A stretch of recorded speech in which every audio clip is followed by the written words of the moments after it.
오늘 주시는 하나님의 말씀은 출애굽기 1장 1절에서부터 22절까지 말씀입니다. 제가 7절 읽도록 하겠습니다. 이스라엘 자손은 생육하고 불어나 번성하고 매우 강하여 온 땅에 가득하게 되었더라. 아멘. 오늘부터는 우리가 출애굽기의 말씀을 가지고서 함께 하나님의 말씀을 묵상하려고 합니다.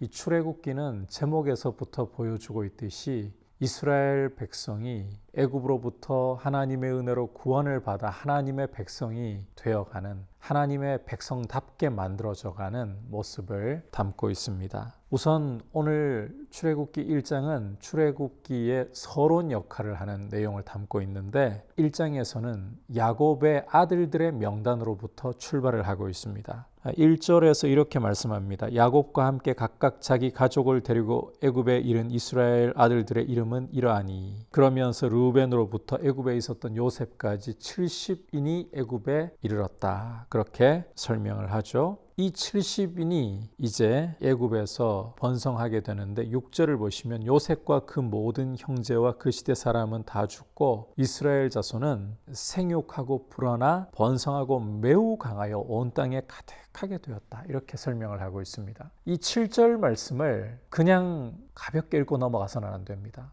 애굽에 이른 사람들이 70명이었다고 말씀했습니다. 그런데 이제는 아주 번성하여서 온 땅에 가득하게 되었다라고 할 정도로 생육하고 번성하는 모습을 보여주고 있지 않습니까? 이것은 그냥 된 일이 아닙니다. 하나님께서 과거 아브라함에게, 이삭에게, 야곱에게 주셨던, 특히 이 야곱에게 애굽에서 내가 이스라엘을, 너의 자손을 번성하게 해주겠다, 이 약속이 이루어지고 있는 것을 말씀을 통해서 보여주고 계시는 거예요. 출애굽기가 시작되면서부터 바로 하나님께서는 애굽에서 얼마나 신실하게 당신의 말씀을 이 야곱 가족을 통해 이루고 계시는가, 야곱에게 주신 약속대로 애굽에서 이스라엘을 얼마나 번성하게 하시는가, 오늘 이 말씀을 통해서 분명하게 보여주고 계시는 겁니다. 그런데 8절을 보시면 애굽에서 새 왕이 일어나서 다스렸다. 그런데 이 새 왕은 요셉을 알지 못하는 사람이었다라고 말씀을 하고 있습니다. 요셉이 애굽과 온 천하를 살리는 하나님의 통로가 되어서 어떻게 나라를 세웠던가, 어떻게 천하를 살렸던가 전혀 모르는 새 왕이 일어났다는 거예요. 문자 그대로 전혀 몰랐다기보다는 이 모른다는 것이 그러한 부분을 아예 생각지 않는 그런 사람이라고 보는 것이 좀 더 정확할 것 같습니다. 이렇게 요셉을 알지 못한다. 요셉이 애굽에 그리고 온 천하에 베푼 은혜를 알지 못한다. 그러니까 당장 이 번성한 이스라엘을 보면서 이 새로운 바로가 어떤 명령을 내리느냐. 그가 그 백성에게 이르되 이 백성 이스라엘 자손이 우리보다 많고 강하도다. 자, 우리가 그들에 대하여 지혜롭게 하자. 두렵건대 그들이 더 많게 되면 전쟁이 일어날 때 우리 대적과 합하여 우리와 싸우고 이 땅에서 나갈까 하노라. 그러면서 감독들을 그들 위에 세우고는 그들에게 무거운 짐을 지워 괴롭게 했다. 이스라엘에게 무거운 짐을 지워서 괴롭게 했다. 그들에게 바로를 위해서 국고성 비돔과 람셋을 건축하게 했다라고 말씀을 하고 있습니다. 요셉의 은혜를 알지 못하는 새로운 왕이 일어나니까 이스라엘을 학대하는 거예요.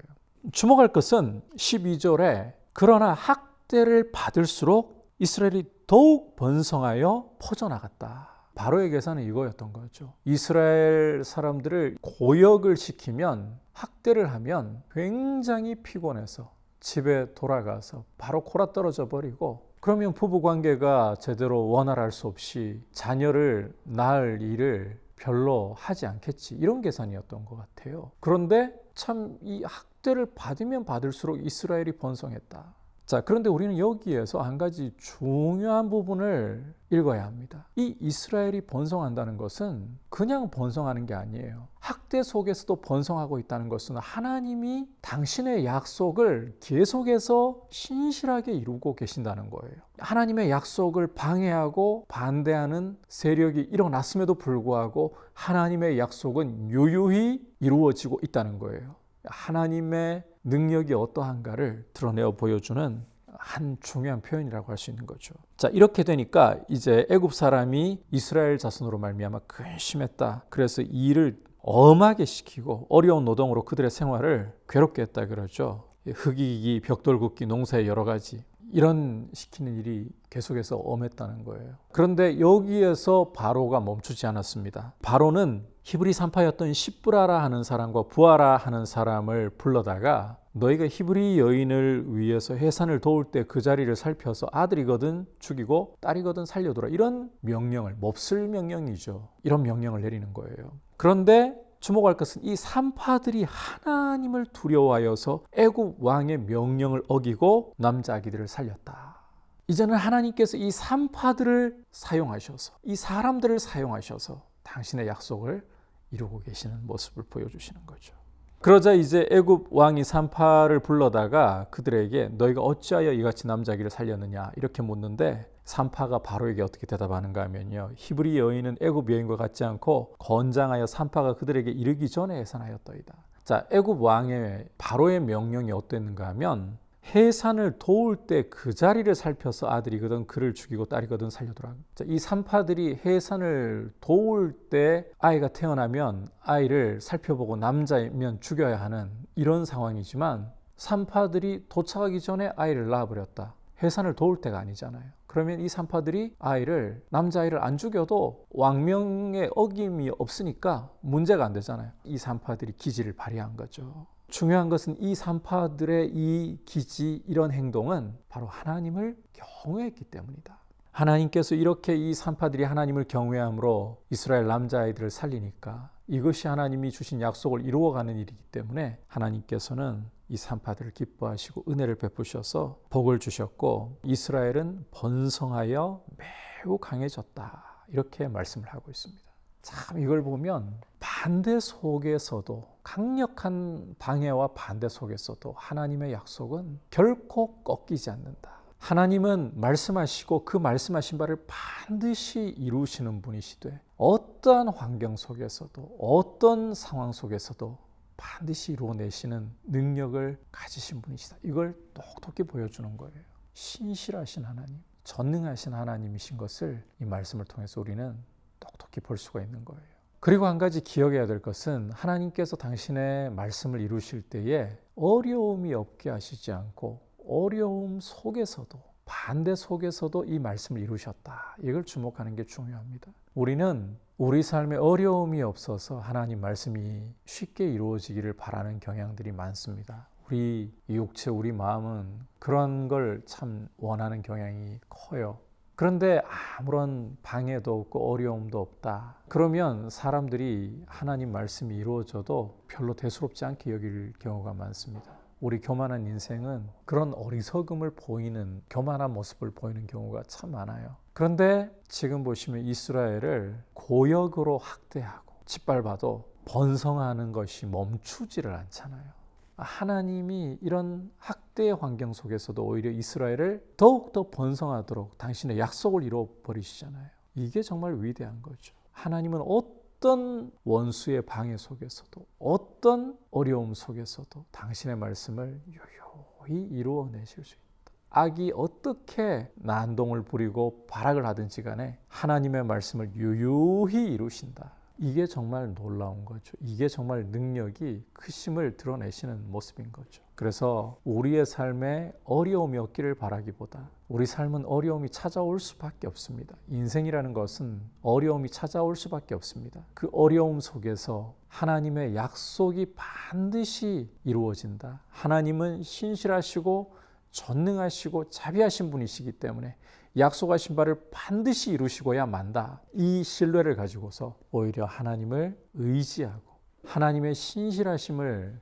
믿음으로 굳게 붙들고 가는 그런 모습으로 서 있는 것이 참으로 복이 있습니다. 우리가 이렇게 믿음 가운데 굳게 서 있기를 주님의 이름으로 축복합니다. 이제 오늘 22절 말씀을 보시면 이렇게 저렇게 발악을 하고 난리를 쳐도 하나님이 이루시는 일을 바로가 못 막잖아요.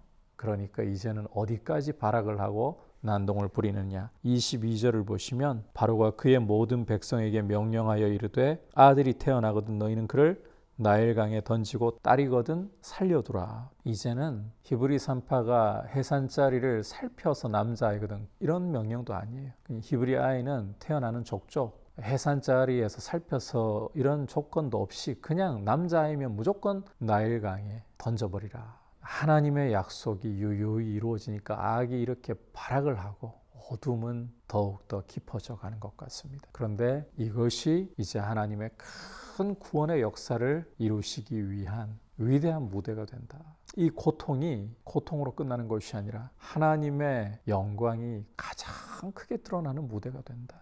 어둠이 짙을수록 절망의 밤이 깊을수록 하나님의 구원의 찬란한 빛이 더욱더 밝게 비칠 수밖에 없다라는 것을 이 말씀을 통해서 우리는 기대할 수가 있는 것입니다. 악이 아무리 난리를 쳐도 결국 이기는 것은 하나님이시고 하나님의 뜻입니다. 따라서 우리가 이 하나님의 말씀을 굳게 붙들고 하나님의 신실하심을 신뢰하고 자비하심을 신뢰하고 절망의 밤이 깊어질수록 더욱더 하나님께 소망을 둘 줄 아는 모습, 믿음으로 굳게 서 있는 귀한 은혜가 있기를 축복합니다. 코로나로 인하여서 좀 나아지려나 그러다가 또다시 수렁에 빠지고 이와 같은 패턴들이 우리나라에도 반복되고 있습니다. 전 세계적으로 이런 어려움들을 보고 있습니다. 이런 상황 속에서도 하나님은 실패하지 않으신다. 하나님은 당신의 말씀을 이루시고 하박국 선지자를 통해 주셨던 말씀처럼 오직 의인은 믿음으로 말미암아 살리라. 이 약속은 이루어진다라는 것을 기억하고 주님의 교회의 승리를 믿으면서 거룩한 교회, 성경적인 교회를 이루어갈 수 있도록 함께 주님의 신실하심을 바라보고 용기를 내기를 축복합니다.